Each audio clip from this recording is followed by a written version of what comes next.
저는 설교할 때 사랑하는 성도 여러분 이런 단어를 잘 사용하지 않습니다. 거의 사용하지 않습니다. 왜냐하면 진부한 표현이기 때문에 그렇습니다. 그런데 요즘 성령님께서 제 마음에 하나님께서 우리 성도들을 얼마나 사랑하시는지 그 아버지의 사랑의 마음을 부어주십니다. 때로는 주체할 수 없을 만큼 하나님, 우리 아버지는 우리 성도님 한 분 한 분들이 범사가 잘 되고 강건하기를 진심으로 원하시고 그렇게 해 주실 것입니다. 그러나 먼저 우리 성도님 한 분 한 분의 영혼이 잘 되기를 바라십니다. 그 마음을 자꾸 저에게 부어주십니다. 그 하나님 아버지의 사랑의 마음으로 질문합니다. 우리 성도님들, 성령님의 음성을 마지막 들었던 때가 언제인 것 같습니까? 영혼이 잘 되려고 한다면 매 순간 또 매일 성령님의 음성을 들어야만 합니다. 왜냐하면 우리가 누구의 소리를 듣고 사느냐에 따라서, 누구의 소리에 잡혀 사느냐에 따라서 인생이 결정되기 때문에 그렇습니다. 수많은 소리들이 우리 생각 속으로 들어옵니다. 세상의 소리, 육신의 소리, 마귀의 소리, 사람들의 소리. 아담과 하와는 마귀의 소리에 사로잡혀 살았습니다. 마귀가 원하는 대로 행동했고 결국은 자신의 인생뿐만 아니라 자신의 후손들까지 모두 죽음의 고통 속으로 밀어넣고 말았습니다. 반면에 예수님은 오직 하나님의 음성에 사로잡혀 사셨습니다. 그 결과 수많은 사람들을 지옥의 고통에서 풀어주시는 놀라운 은혜를 베푸실 수 있으셨습니다. 우리 모두, 여기 오신 분들 모두 인생 제대로 살아보고 싶어 하십니다. 이 땅에서 한 번밖에 살 수 없는 인생입니다. 실수하고 실패하고 방황하고 살아야 될 삶이 아니라 사명 감당하고 제대로 하나님 보시기에 잘하였다 충성된 종아라고 말을 들을 만한 그런 인생을 살아가기를 원하실 것입니다. 비법은 없습니다. 오직 성령의 음성을 쫓아 그 음성을 듣고 순종하여 사는 것 외에는 비법이 없습니다. 오늘 설교를 통해서 저는 하나님이 얼마나 우리에게 말씀하고 싶어 하시는가 하는 것을 전달하고 싶습니다. 그래서 그 성령의 음성에 대한 사모함이 다시금, 그 열심이 다시금 일어나시기를 바라고, 또 실제로 삶 속에서 성령의 음성을 듣고 날마다 승리하는, 사명 감당하는 아름다운 인생이 되시기를 바랍니다. 첫 번째 진리입니다. 교회의 주인 되신 성령님은 우리를 인도하십니다. 우리를 인도하십니다. 2절을 보십시오. 주를 섬겨 금식할 때에 성령이 이르시되 내가 불러 시키는 일을 위하여 바나바와 사울을 따로 세우라 하시니, 내가 불러 시키는 일을 위하여. 성령님께서 교회에 지시를 하고 계십니다. 성령님이 교회의 주인 되신다 하는 것을 보여주고 있습니다. 교회의 주인은 성령님이십니다. 그래서 우리가 할 일은 성령님이 뭐라고 말씀하시는가 하는 것을 제대로 파악해서 그 뜻에 순종하는 것입니다. 그것이 바로 교회입니다. 골로새서 1장 18절에 그는 몸인 교회의 머리시라. 그가 근본이시요 죽은 자들 가운데서 먼저 나신 이시니 이는 친히 만물의 으뜸이 되려 하시며, 이렇게 말씀하셨습니다. 예수님께서는 교회의 머리가 되십니다. 예수님께서 교회에 지시하십니다. 그 지시를 따라 살 때 교회는 건강한 교회, 사명 감당하는 교회, 성령 충만한 교회가 될 수 있습니다. 근데 여기서 하나님 또 예수님, 성령님이 교회 주인이시다 하는 것 때문에 헷갈려 하지 마시기 바랍니다. 어느 때는 하나님 나오고 어느 때는 예수님 나오고 어느 때는 성령님 나오느냐. 삼위일체 하나님이시죠. 하나님께서 예수님을 교회의 머리로 세우셨습니다. 그리고 예수님은 성령님을 통하여 교회를 인도하십니다. 그래서 하나님이 교회의 주인이시다, 예수님이 교회의 주인이시다, 성령님이 교회의 주인이시다 라고 말할 수 있는 것입니다. 이런 부분에 헷갈려 하시지 마시기 바랍니다. 그래서 어느 때는 하나님 나왔다가, 어느 때는 예수님 나왔다가, 어느 때는 성령님 나옵니다. 그러나 모두 한 분이 거론될 때 삼위가 함께 하신다 하는 것을 아시기 바랍니다. 어쨌든 건강한 교회, 성령 충만한 교회, 사명 감당하는 교회, 그런 교회가 되려고 한다면 성령의 음성을 쫓고 그 음성에 순종해야 됩니다. 머리 대신 예수님께 집중해야 한다 하는 것입니다. 우리의 뜻도 아니고 목사의 뜻도 아닙니다. 교회는 주님의 뜻대로 가야 하는 것입니다. 교회 지도자들이 기도한다고 말할 때 그 기도는 주님의 뜻이 무엇인가 들으려고 하는 기도입니다. 그것을 잘하는 교회가 바로 안디옥 교회였습니다. 우리의 모델이 될 만한 교회죠. 주님의 뜻에 귀를 기울였습니다. 1절을 보시면 안디옥 교회 지도자들의 명단이 나옵니다. 1절 보시면 안디옥 교회 선지자들과 교사들이 있으니, 선지자들은 누굽니까? 방향을 결정합니다. 하나님의 뜻대로 하나님이 이쪽 방향으로 이끌기를 원하십니다 하고 방향을 인도하시는 분들입니다. 교사들은 누굽니까? 성경 말씀을 가지고 말씀을 풀어주는 사람들, 말씀을 설교하는 사람들을 교사라고 합니다. 안디옥 교회의 5명의 지도자들은 모두 선지자와 교사들이었습니다. 그 명단이 이렇게 나와 있죠. 곧 바나바와 니게르라 하는 시몬과 구레네 사람 루기오와 분봉왕 헤롯의 젖동생 마나인과 및 사울이라. 바나바가 제일 먼저 등장합니다. 누가의 글쓰기를 보면 제일 중요한 사람을 앞에 내세웁니다. 즉 바나바가 최고 지도자입니다. 니게르라 하는 시몬, 니게르라는 뜻은 피부가 검다는 말입니다. 에티오피아 사람입니다. 또 루기오다 하는 사람이 나오는데 라틴식 이름입니다. 로마인입니다. 또 마나인이라는 사람이 등장합니다. 헤롯의 젖동생이라. 여기 나오는 헤롯은 세례 요한을 목배었던 헤롯 안디바를 말합니다. 이 마나인은 헤롯과 함께 같은 유모 밑에서 젖을 먹고 자랐던 왕실 사람입니다. 그런데 헤롯은 비록 왕이 되었지만 세례 요한의 목을 치는 하나님을 거역하는 사람이 되었고, 이 마나인은 같은 황실에서 자랐지만 교회의 지도자가 되었습니다. 5번째 인물은 우리가 잘 알고 있는 사도 바울, 사울입니다. 이처럼 5명의 지도자들의 모습을 보십시오. 학벌이 다 다르고, 인종이 다르고, 사회적 지위가 다르고, 경제적 지위가 다르고, 지역이 다 다릅니다. 출신 배경이 다 다릅니다. 그런데 이 다양한 사람들이 서로 나뉘지 않고 아름다운 한 교회를 세워갈 수 있었다는 것입니다. 왜 그렇습니까? 교회의 주인이 예수님인 줄 믿고 예수님께 집중했기 때문에 그렇습니다. 2절 주를 섬겨 금식할 때에 예수님께 집중했기 때문에 그렇습니다. 우리가 잘 알고 있듯이 지도자가 나뉘면 그 공동체는 나뉩니다. 분란이 일어납니다. 나라에도 지도자가 나뉘면 나라가 반토막 납니다. 교회도 지도자가 나뉘면 교회가 반토막 납니다. 가정도 마찬가지죠. 부부가 나뉘면 가정이 반토막 납니다.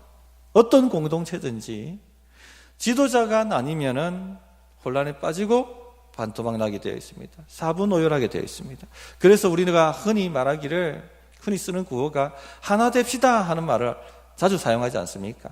모두 다 하나 되기를 원합니다. 그런데 하나 된다는 말이 구호처럼 쉬운 것이 아닙니다. 각자의 의견이 다 있고 자신의 의견을 관철시키려고 합니다. 그러다 보면 분란이 있고 싸움이 있고 충돌이 있고 갈등이 일어납니다. 거기에 당사자의 이익이 깔려 있으면 더욱더 하나 되기는 힘든 일이죠. 그런데 이 교회는 하나가 되었습니다. 왜 그렇습니까? 하나 될 수 있는 유일한 방법은 주인 대신 예수님께 집중하는 것입니다. 내 뜻이 아니라 주님의 뜻대로 하기를 사모하고 주의 뜻을 구할 때 하나가 될 수 있습니다. 주님께 집중하는 가운데 성령께서 바나바와 사울을 선교사로 파송하라 이렇게 말씀을 주셨습니다. 하나님께서 안디옥 교회의 가장 중요한 두 지도자 바나바와 바울을 빼서 세계 선교를 위하여 드리라라고 말씀하신 것입니다. 그런데 이 바나바와 사울이 그대로 순종하고 교회도 그대로 순종합니다. 왜 그렇습니까? 교회의 머리는 예수님이시기 때문에 예수님이 그렇게 말씀하셨으면 그렇게 순종하는 것입니다. 건강한 교회, 교회다운 교회 모습을 보여줍니다. 바나바는 최고 지도자였지만 주인 행세하지 않습니다. 어떻게 내가 이 교회를 내려놓고 간단 말인가? 주인 행세하지 않습니다. 그대로 순종합니다. 또 교인들도 그대로 순종합니다. 바나바가 없으면 어떻게 되겠습니까? 바나바가 없으면 우리 교회가 어떻게 됩니까? 사울이 없으면 교회가 어떻게 되겠습니까? 그렇게 반응하지 않습니다. 주님 뜻대로 될지어다 하고 그대로 순종합니다. 혼란스러워하지도 않습니다. 왜냐? 교회의 머리는 예수님이시기 때문에, 예수님이 책임지시기 때문에. 이것이 바로 예수님이 머리 되신 교회의 모습입니다. 우리 인생도 마찬가지입니다. 우리 인생의 주인은 우리가 아닙니다. 바로 하나님이십니다. 우리가 주 예수여라고 부르짖기 시작할 때부터 우리의 인생은 주님이시다 하는 고백을 드리고 있는 것이죠.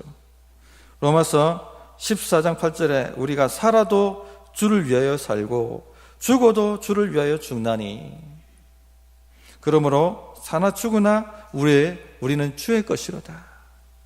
우리가 사는 것 우리 마음대로 사는 것도 아니고요, 우리가 죽으려고 하는 것도 우리가 마음대로 죽으려고 하는 것이 아닙니다. 사나 죽으나 주의 뜻대로. 왜? 우리가 주의 것이기 때문에, 우리 인생은 주님께 바쳐진 것이기 때문에. 성도님들, 우리 인생의 주인은 예수님이세요. 예수님 뜻을 추구하고 예수님 뜻을 듣고 그 뜻에 순종하면 되는 인생입니다. 열매 맺는 인생입니다. 사는 인생입니다. 반대로 자신의 뜻대로 살면 인생 얽히고 설킵니다. 인생 꼬입니다. 인생 망합니다. 왜 대형 교통사고가 일어납니까? 자기 마음대로 운전하기 때문에 그렇습니다. 자기 뜻대로 하고 싶은 대로 운전하니까. 왜 탕자가 망합니까? 아버지 품을 떠나서 자기 하고 싶은 대로 살았기 때문에 망하는 것입니다. 인생이 꼬이는 데는 이유가 있고 바닥을 치는 데는 이유가 있고 평강이 사라지는 데는 모두 다 이유가 있습니다.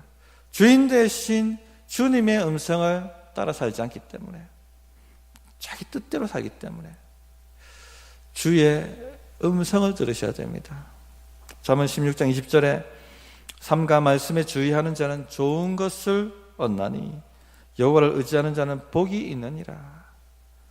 결국 인생 되고 안 되고는 주의 말씀을 듣느냐 안 듣느냐입니다. 주의 말씀을 듣는 자는 좋은 것을 얻고 복을 얻는다, 이렇게 말씀하셨습니다. 두 번째 진리는요, 교회 주인 되신 성령님은 우리를 인도하시기 위해서 말씀하신다는 겁니다. 성령님은 말씀하십니다. 2절을 다시 한번 보시기 바랍니다. 주를 섬겨 금식할 때에 누가 말씀하시죠? 성령이 이르시되. 성령님은 말씀하십니다. 입술을 지으신 분은 말씀하시는 하나님이십니다. 이 사도행전에 성령이라는 단어를 한번 다 체크해 보십시오. 17장, 사도행전 17장을 빼고 나면 모두 성령이 등장합니다. 성령님께서 말씀하시고 인도하시고 능력을 주시고 역사를 일으키시고. 신앙생활은 성령님의 역사 없이는 성립할 수 없다는 겁니다. 성령님의 역사 없이는, 성령님과의 교통함이 없이는 신앙생활 자체가 성립이 되지 않는 것입니다. 사도행전 4장에 우리가 살펴보던 것처럼 사도 베드로의 설교를 성령께서 감동시키셨습니다. 사도행전 5장에 베드로는 성령 충만하여 아나니아와 삽비라가 성령을 속이고 거짓말하는 것을 압니다. 그리고 그들이 곧 죽을 것도 그는 압니다. 사도행전 8장에 보면 성령께서 빌립 집사에게 어디로 가서 무엇을 해야 될 것인지 하는 것을 지시하십니다. 사도행전 10장에는 환상 가운데 고민하는 베드로에게 고넬료를 쫓아가라고 말씀하십니다. 또 오늘 우리가 읽었던 본문에는 교회 지도자들에게 교회의 새로운 사역을 일으키라고 말씀하시고 바나바와 사울을 세계 선교를 위해서 파송하라고 지시하십니다. 사도행전 16장에 가면 이 바울 일행이 소아시아 쪽에 전도하려고 하니까 성령의 뜻과 반대되는 방향으로 전도하려고 하니까 막으셨어요. 그리고는 마게도냐로 들어가라고 방향을 트셨습니다. 이처럼 성령님은 우리 개인 한 사람 한 사람에게 말씀하십니다. 길을 인도하십니다. 지도자들에게 말씀하시고 길을 인도하시고 교회 정책에 대해서 알려주십니다. 수많은 사람들이 이 주의 음성을 들었습니다. 사도들에게만 일어났던 것이 아닙니다. 스데반 집사에게도 주의 성령이 말씀하셨고, 빌립 집사에게도 주의 성령이 말씀하셨고, 아나니아에게도 주의 성령이 말씀하셨고, 또 기록되지 않은 수많은 사람들에게도 성령님께서 말씀하셨습니다. 성령님은 우리에게 말씀하십니다. 이런 일이 일어날 것이라고 이미 예수님께서 요한복음에 말씀을 하셨습니다. 성령이 오시면 성도들과 함께 거하실 것이고 그리고 말씀하실 것이라고 얘기해 주셨습니다.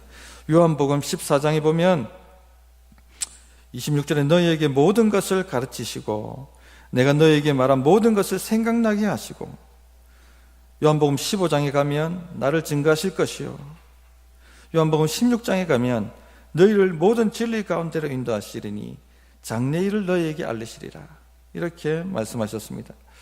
성도님들, 성령님의 음성을 마지막 들었던 때가 언제입니까? 성령님의 음성을 듣지 못하면 신앙생활이 성립되지 않습니다. 신앙생활에 활력이 일어나지 않습니다.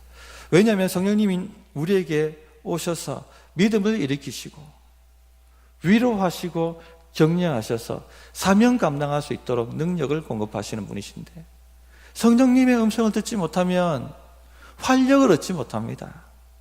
생명을 얻지 못합니다. 능력을 얻지 못합니다. 성령님의 음성을 듣지 못하고 계시다면 신앙생활이 무미건조하고 재미가 없으실 거예요. 일상생활도 답답하고 재미가 없으실 것입니다. 능력이 나타나지 않으실 것입니다. 반면에 성령의 음성을 들으면 아무리 지치고 아무리 암울해도 활력이 일어납니다. 생명이 일어납니다. 지쳤다가도 벌떡벌떡 일어납니다. 그래, 한번 해보자. 산 같은 문제라도 한번 옮겨보자 하는 믿음이 일어나게 되어 있습니다. 성도님들 기억하실 것입니다. 낙심하여 다 죽어가던 엘리야 선지자, 호렙산에서 그를 다시 일으킨 것은 무엇이었습니까? 세미한 주의 음성이었습니다. 다 죽어가던 사람이 다시 벌떡 일어났습니다. 남은 사명 감당하고 불병거를 타고 하늘로 올라갔습니다. 엠마오로 가던 두 제자는 또 어떻습니까? 낙심에 차서 터벅터벅 걸어가던 그 엠마오 두 제자에게 예수님이 나타나셔서 말씀을 풀어주십니다. 그때 성령이 말씀하시죠. 말씀을 풀어주실 때에 우리 마음이 뜨겁지 아니하더냐. 그 길로, 그 밤길로 그들이 떠나왔던 사명의 자리 예루살렘으로 바로 돌아갑니다. 활력입니다. 살아납니다. 몇 년 전에 너무 힘들어서, 너무너무 힘들고 답이 보이지 않아서 고통했고 낙심했던 적이 있었습니다. 새벽기도 끝나고 파킹을 하려고 하는데 그냥 저도 모르게 제 입에서 신음하듯이 아버지 너무 힘들어요 라고 고백했던 적이 있습니다. 그러나 그 순간 수여가 내가 안다 하는 성령님의 음성을 들었습니다. 핸들 붙들고 엉엉 울었습니다. 문제를 해결해 주시겠다. 언제까지 이 문제가 끝날 것이다.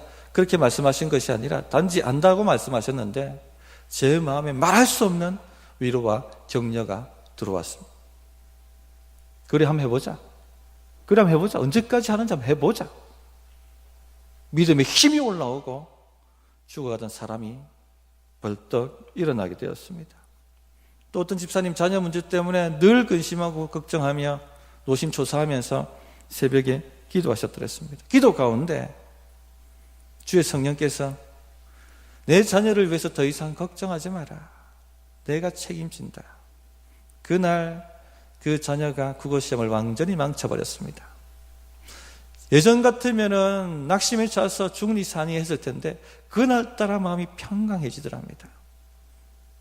하나님 책임져 주실 줄 믿습니다. 그뿐이겠습니까? 초교파적 선교단체를 세우라는 성령의 음성을 듣고 아무것도 가진 것 없이 로렌 커닝햄은 전 세계적인 예수 전도단이라는 선교단체를 세웁니다. 오렌지 카운티에 가서 내 교회를 세우라는 음성을 듣고 릭 워렌은 한 푼 없이 오렌지 카운티로 갑니다. 그곳에서 세계적인 교회, 세계적으로 영향력을 미치는 세드백 교회를 세웁니다. 데이비드 윌커스는 평화롭게 목회하던 때에 성령께서 맨하탄에 있는 마약 중독자들과 갱들을 섬겨라 라는 성령의 음성을 듣습니다. 호롤단신으로 맨하탄에 들어오고 뉴욕을 벌벌 떨게 만들었던 갱들과 마약 중독자들을 성령으로 변화시킵니다. 성도님들, 성령님은 말씀하십니다.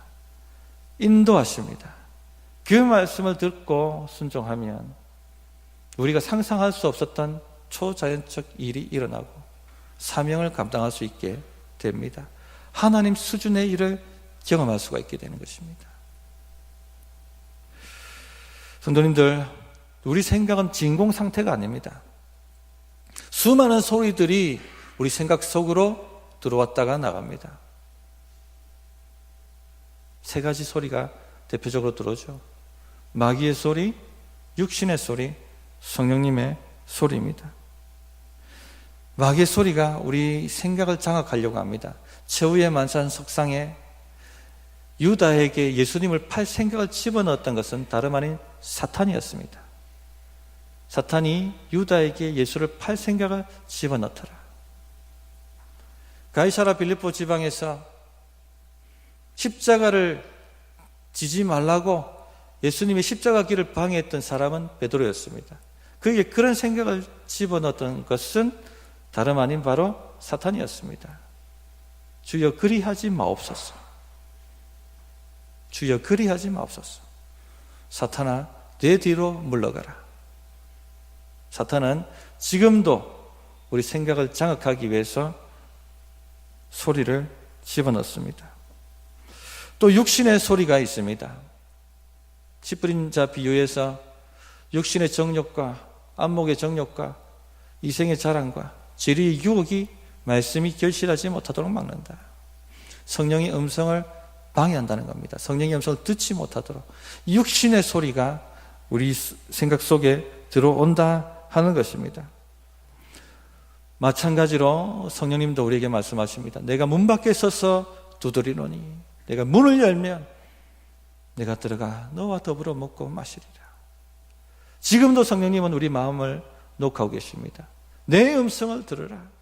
내 음성을 들으라. 그러면 내가 살 것이고 내가 복을 받을 것이다.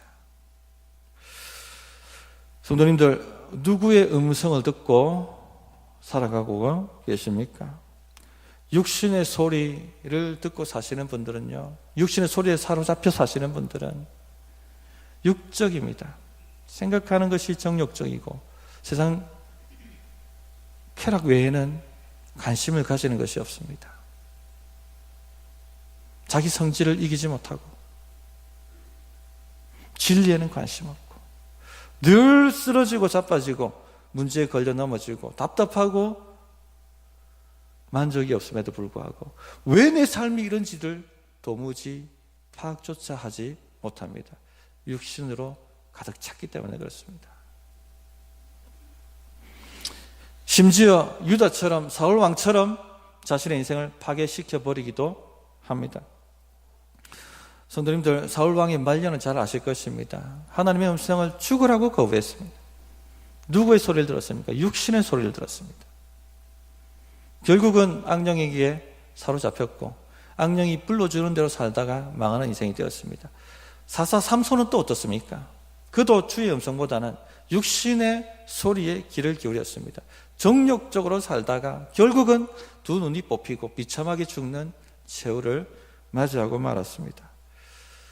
성도님들, 성령의 음성을 들으셔야 됩니다. 그래야 삽니다.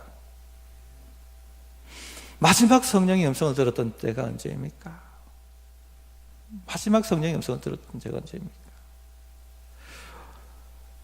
우리의 마음을 감동하시고 진리를 깨닫게 만드시고 격려하시고 위로하시고 문제의 본질이 무엇인지 분별하게 만드시고 새 힘을 주시고 내가 해결하겠다고 말씀하시는 그 음성을 들었던 때가 언제입니까? 오래되셨다면 다시금 열심을 내시기 바랍니다. 주님께 집중하시기 바랍니다. 성령님은 우리가 주님을 고백했던 그 순간부터 한 분 한 분에게 결코 떠나시지 아니하시고 함께 거하고 계십니다.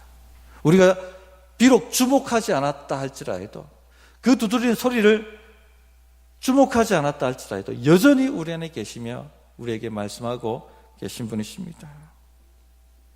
세 번째 진리입니다. 교회 주인 되신 성령님께서는 주를 섬겨 금식할 때 말씀하셨습니다. 여기 주를 섬겨라는 헬라 원뜻은 봉사하다는 의미가 아니라 예배한다는 의미입니다. 영어는 이걸 잘 표현했죠. 영어는 예배를 뭐라고 얘기합니까? 워십 서비스라고 합니다. 섬겨. 예배는 예배 때 성령의 음성이 들립니다. 예배는 하나님께 집중하는 행동입니다. 하나님께 집중하는 행동이에요. 거기에 플러스 금식을 했다고 되어 있습니다. 금식은 뭡니까? 곡기를 끊고 오직 주님만 의지합니다 하는 결단이죠. 오직 주님께 집중합니다 하는 결단이죠. 예배 플러스 금식했다는 말은 초집중했다는 겁니다. 성령님께. 우리 청년들 언제 인격적으로 예수님을 만났습니까? 하고 질문하면 대부분 뭐라고 대답하는 줄 아십니까? 수련회 때, 중고등부 수련회 때. 왜 수련회 때 주의 음성을 듣습니까? 초집중하기 때문에. 초집중하기 때문에. 일상을 벗어나서 온전히 초집중하기 때문에 성령의 음성을 듣게 되는 것입니다. 예배에는 말씀과 찬양과 기도가 포함됩니다. 성령님은 말씀을 통해서 지금 이 시간에도 우리의 마음을 녹화하고 계십니다. 진리를 깨닫게 하시고 생각나게 하십니다. 예배 때마다 성령의 음성을 들으셔야 됩니다. 그래야 삽니다. 매주일 예배 때마다 성령의 음성이 들려야 합니다. 말씀을 풀어주실 때 우리 마음이 뜨겁지 아니하더냐. 그 경험이 매주일 예배 때마다 일어나야 하는 것입니다. 성령님께서 설교를 사용하셔서 우리 성도들의 심령 속에 말씀하시는 역사가 일어나게 만들어야 하는 것입니다. 어떤 집사님 예수님을 믿지 않았던 시절에 아내와 자녀를 교회당에다 태워주고 왔다 갔다 하시는 분이 계셨습니다. 어느 날 아이고 피곤하다, 왔다 갔다 하는 것도 피곤하다, 저 중3층에 기둥 뒤에 숨어가지고 졸다가 마치면 나와야겠다. 그래서 어느 날부터 차를 파킹하고 중3층에 올라가서 기둥 뒤에 숨어서 졸았답니다. 그런데 어느 순간부터 목사님이 무슨 말씀 하시는지 도무지 이해는 안 되는데 어느 순간부터 한 말씀씩이 마음에 꽂혀오더라는 겁니다. 마음을 만지더라는 겁니다. 그렇게 듣고 1년이 지났는데 결국 예수님을 믿게 되고 또 귀한 일꾼으로 성장하게 되셨습니다. 성도님들 생짜배기도 하나님이 그 음성을 듣게 만드시는데 하물며 주의 성도들에게 말씀하시지 않겠습니까? 내 양은 내 음성을 듣는다고 말씀하셨는데 양이 주의 음성을 들어야 주님을 따라가죠. 매 예배 때마다 성령님은 말씀하신다는 겁니다. 우리가 마음을 열고 주의 음성에 집중하기만 한다면 모든 성도들이 매주일마다 성령의 음성을 들으실 수가 있습니다. 매주일마다 성령의 음성을 듣겠다는 결단과 각오를 가지고 초집중하는 마음을 가지고 오시기 바랍니다. 성령님 말씀하십시오. 주의 종이 듣겠나이다. 무슨 말씀을 하시든지 주의 종이 순종하겠나이다. 이런 마음을 가지고 들으시기 바랍니다. 순간 성령께서 진리를 깨닫게 만드시고 우리 마음을 활짝 여셔서 영의 눈을 뜨게 만드시고 내가 고민하는 문제의 본질이 뭔지 깨닫게 만드시고 위로하시고 격려하시고 해결하겠다고 힘을 주십니다.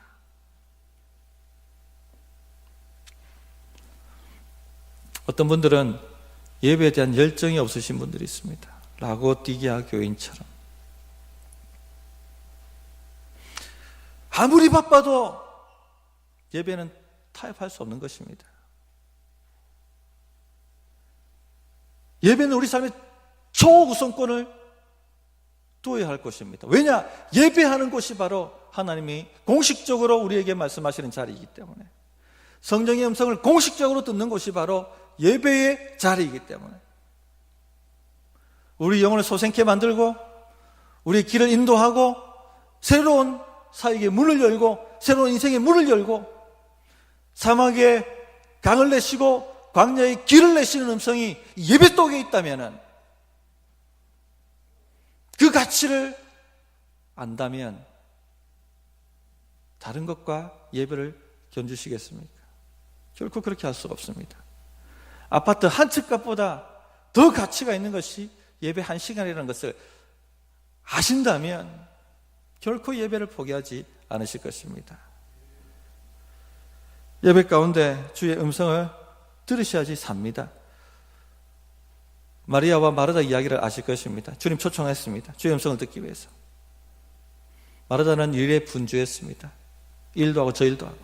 그러나 마리아는 모든 일을 내려놓고 주의 발치에 앉아서 주의 음성을 듣기에 초집중했습니다. 누가 불평합니까? 불평은요, 주의 음성을 듣지 못한 사람들이 불평합니다. 주여! 마리아를 꾸짖어 주세요. 그러나 주님이 뭐라고 말씀하십니까? 마리아는 좋은 것을 선택했으니 결코 그가 빼앗기지 아니하리라. 빼앗기지 않는 인생이 된다고 하셨습니다. 둘째, 찬양을 온전하게 하십시오. 전심을 다하여 주를 찬양하십시오. 하나님은 찬양 가운데 임하십니다. 찬양 가운데 말씀하십니다. 열왕기하 3장에 보면 엘리사 선지자에게 여호사밧이 주의 음성을 듣기 위해서 찾아오죠. 엘리사가 뭐라고 얘기합니까? 검은 것 타는 자를 데리고 오시오. 우리로 치면은 하프입니다. 하프를 치며 찬양하는 찬양 사역자를 데리고 와달라고 얘기합니다. 찬양 가운데 성령님이 임하십니다. 다윗은 시편을 지었습니다. 시편은 찬양과 기도입니다. 찬양 가운데 주님이 말씀하십니다. 전심을 다하여 찬양할 때 우리 마음을 만지시고 위로하시고 심지어는 치유까지 일어나게 만드시죠. 셋째, 기도 가운데 말씀하십니다. 오늘도 본문에 있는 것처럼 지도자들이 기도 가운데 주의 음성을 들었습니다. 이건 자주 말씀드렸습니다. 기도는 쌍방향입니다. 강구 일변도로 나가시면 안 되고 기도하다가 주여 제 뜻은 이런데 주님의 뜻은 어떻습니까? 질문하고 주의 음성을 기다리고 생각나게 만드십니다. 내가 생각지도 못한 생각을 탁 하고 주신단 말입니다. 아하, 그렇군요. 베드로는 기도 가운데 고넬료를 쫓아가는 음성을 들었고, 오늘 안디옥 지도자들은 기도 가운데 새로운 사역을 일으키라고 말씀을 들었습니다. 마무리하겠습니다. 성도님들, 사랑하는 성도님들, 정말 주의 마음으로 사랑하는 성도님들이라고 말씀드립니다. 주님이 저에게 그 마음을 주세요. 사랑하는 성도님들, 마지막 성령의 음성을 들었던 때가 언제입니까? 언제 마지막으로 주의 음성을 들으셨습니까? 오래되셨다면 주의 이 사랑으로 권면합니다. 열심을 회복하십시오. 열심을 회복하십시오. 라오디게아 교회는 미지근하여 경고를 받았던 교회입니다. 열심이 없었습니다. 예배에 대한, 주의 임재에 대한, 주의 말씀을 듣고자 하는 열심이 도무지 없는 교회였습니다. 다른 것에 배불러 있었어요. 주님이 그 교회에 대해서 뭐라고 말씀하셨습니까? 열심을 내라. 내가 문 밖에 서서 두드리노니, 내가 문 밖에 서서 내 말을 좀 들어달라고, 내 말을 좀 들어달라고 두드리노니, 내가 문을 열면, 네가 집중하면 내가 들어가 네 인생을 변화시킬 거야. 네 인생을 새롭게 만들 거야. 너에게 힘을 주고 활력을 주고 새로운 길을 이끌고 마땅히 살아야 될 사명의 삶을 살도록 내가 능력을 줄 거야. 그렇게 말씀하셨습니다. 그러면서 마지막에 귀 있는 자들은 성령이 교회에 하시는 말씀을 들을지어다 말씀해 주셨습니다. 마지막 들었던 때가 언제입니까? 다시금 열심을 회복하시고 주님의 성령의 음성에 소리를 들으시고 놀라운 역사를 일으키는 아름다운 신앙생활 하시기를 바랍니다. 어떻게 응답해야 될지 1분간 기도하겠습니다.